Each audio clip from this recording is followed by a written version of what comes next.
اعوذ باللہ من الشیطان الرجیم بسم اللہ الرحمن الرحیم۔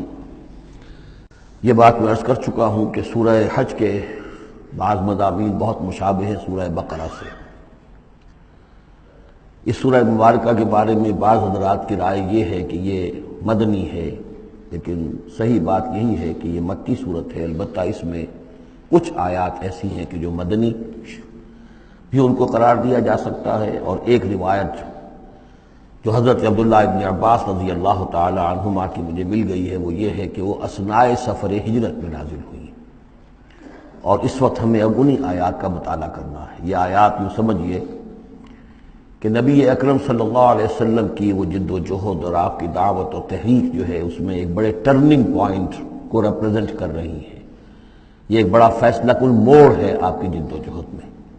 یہ مشابہت ذہن میں رکھیے کہ سورہ بقرہ میں بھی جہاں 23ویں رکوع میں تقریباً وسط ہے سورہ بقرہ کا، جس طرح یہ وسط ہے سورہ حج کا، وہاں بھی 23ویں رکوع میں رمضان مبارک اور روزے کی حکمتیں اور اس کے احکام کا بیان ہوا۔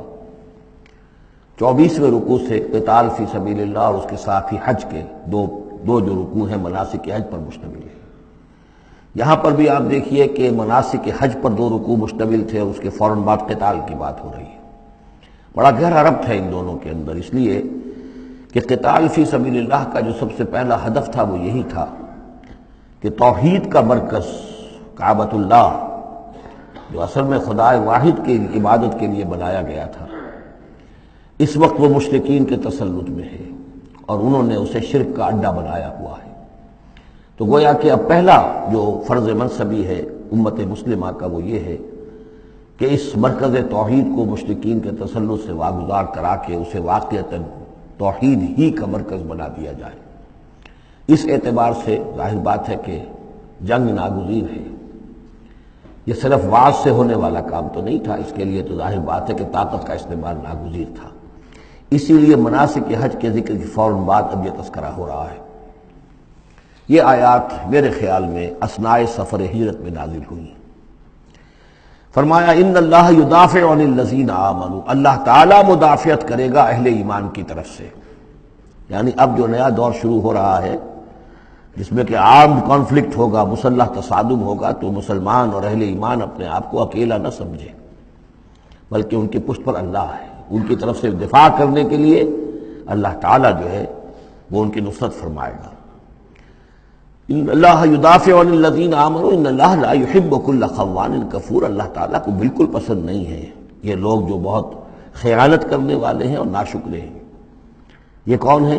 یہ قریش مکہ کہ جنہوں نے ایک طرف خیانت کی انتہا کر دی کہ توحید کے مرکز کو شرک کا اڈا بنا دیا۔ یہ امانت ہے ان کے پاس حضرت اسماعیل اور حضرت ابراہیم علیہ السلام کی، اور یہ تو اس لیے تعمیر کیا گیا تھا ربنا لیقیموا الصلاۃ، اور حضرت ابراہیم نے دعا کی تھی وجنبنی وبنی ان نعبد الاصنام، لیکن ان لوگوں نے خیانت کی ہے، ان کی وراثت کے اندر صحیح طرز عمل اختیار نہیں کیا بلکہ خیانت کی روش اختیار کی، اور کفور ہیں، بہت ناشکرے ہیں، اس لیے کہ اس گھر کی وجہ سے انہیں یہ حیثیت حاصل ہے کہ یہ مرکزی شہر بنا ہوا ہے پورے جزیرہ نما عرب کا۔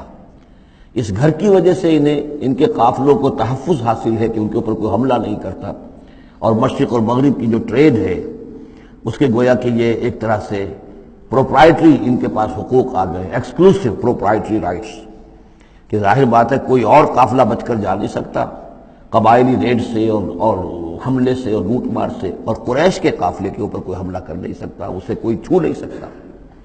تو اس گھر کی وجہ سے لإلاف قریش إِلَافِهِمْ رِحْلَةَ الشِّتَاءِ وَالصَّيْفِ فَلْيَعْبُدُوا رَبَّ هَذَا الْبَيْتِ۔ یہ جو ان کے قافلے سردیوں میں جاتے ہیں یمن کی طرف اور گرمیوں میں جاتے ہیں شام کی طرف، تو ان کو سمجھنا چاہیے کہ یہ ساری جو ان کی چلت پھرت ہے یہ تو اس گھر کے طفیل ہے، اس کی وجہ سے انہیں یہ پروٹیکشن حاصل ہے، اور انہوں نے ناشکری کی ہے۔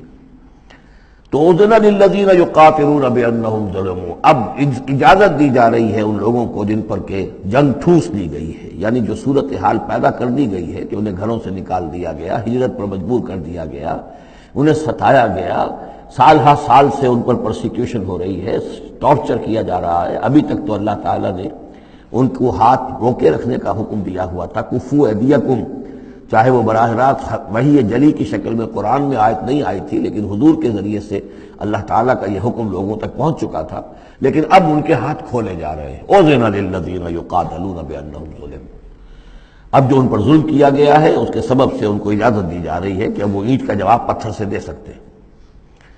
وَإِنَّ اللَّهَ عَلَىٰ نَصْرِهِمْ لَقَدِيرٌ، اور دوبارہ پھر تاکید کے ساتھ کہہ دیا کہ ان کو اپنے آپ کو اکیلے نہ سمجھیں، یقیناً اللہ تعالیٰ ان کی نصرت پر قادر ہے، ان کی مدد فرمائے گا۔ الذین اخرجوا من دیارہم، وہ لوگ کہ جو اپنے گھروں سے نکال دیے گئے۔ یہ سب کون تھے؟ مہاجرین جو تھے، یہ مکے سے جو نکلنے پر مجبور کر دیے گئے، اہل و عیال کو چھوڑ کر نکلنے پر مجبور ہوئے۔ الذین اخرجوا من دیارہم بغیر حق، جو نکال دیے گئے اپنے گھروں سے، اپنے علاقوں سے نا حق، الا ان یقولوا ربنا اللہ، صرف اس جرم کی پاداش میں کہ انہوں نے کہا ہمارا رب اللہ ہے، ہم صرف ایک اللہ کو مانتے ہیں اور دوسرے آلہہ کو، دوسرے معبودوں کو، دوسرے دیویوں اور دیوتاؤں جو تمہارے من گھڑت ہے، ہم ان کو تسلیم کرنے کو تیار نہیں۔ وَلَوْلَا دَفْعُ اللَّهِ النَّاسَ بَعْضَهُمْ بِبَعْضٍ، اور اگر اللہ تعالی بعض لوگوں کو بعض کے ذریعے سے دور نہ کرتا رہتا، یعنی زمین میں یہ مضمون آ چکا ہے، سورہ بقرہ کی آیت نمبر 251 میں بھی یہی مضمون آیا تھا، جب طالوت اور جالوت کی جنگ ہوئی تھی، اس کے بعد یہ بات آئی تھی کہ اللہ تعالیٰ وقتاً فوقتاً زمین کی صفائی کرتا رہتا ہے، کہ جو بڑے فاسد قسم کے لوگ ہوتے ہیں اور مفسد قسم کے لوگ ہوتے ہیں، فاسد کلچر ہوتا ہے، فاسد ثقافت ہو جاتی ہے، تو پھر کوئی نہ کوئی ایسی شکل ہوتی ہے کہ اللہ تعالیٰ ان کو ختم کر کے، ان کا استیصال کر کے، ان لوگوں کو کچھ لوگوں کے ذریعے سے دنیا سے نیست و نابود کر دیتا ہے۔ اگر ایسا نہ ہوتا رہتا، وہاں یہ الفاظ آئے تھے اگر ایسا نہ ہوتا رہتا تو لفسدت الارض، زمین میں تو فساد ہی فساد ہوتا۔ پھر یہاں فرمایا وَلَوْلَا دَفْعُ اللَّهِ النَّاسَ بَعْضَهُمْ بِبَعْضٍ لَهُدِّمَتْ صَوَامِعُ وَبِيَعٌ وَصَلَوَاتٌ وَمَسَاجِدُ يُذْكَرُ فِيهَا اسْمُ اللَّهِ كَثِيرًا، تو ڈھا دیے جاتے سارے خانقاہیں اور تکیے اور سارے گرجے اور کنیسے اور ساری سینیگوگز۔ صلوتا یہ عربی زبان کا لفظ ہے، صلاۃ ہی سے ہے، یہ عربی اور جیسا کہ میں نے عرض کیا ہے بارہا، عبرانی اور عربی زبان جو ہے یہ عبرانی زبان کا لفظ ہے صلوتا، اور عربی اور عبرانی جو ہیں یا تو سگی بہنیں ہیں، کسی ایک ہی زبان کی یہ دونوں نکلی ہوئی شاخیں ہیں، اور یا یہ کہ عبرانی ماں ہے اور عربی اس کی بیٹی ہے، یہ ان کے درمیان رشتہ ہے۔ صلاۃ کا لفظ جو عربی میں آیا ہے اور قرآن مجید میں صلوتا یہ وہاں پر بھی موجود تھا۔ ہمارے ہاں سلام ہے، ان کا شلام ہے، تو فرق اتنا ہی ہے، وہ شین کے ساتھ اور وہ بڑا اس کو گول کر کے شلام کہتے ہیں، باقی ہمارے یہاں سلام ہے، فرق اور خاص نہیں ہے۔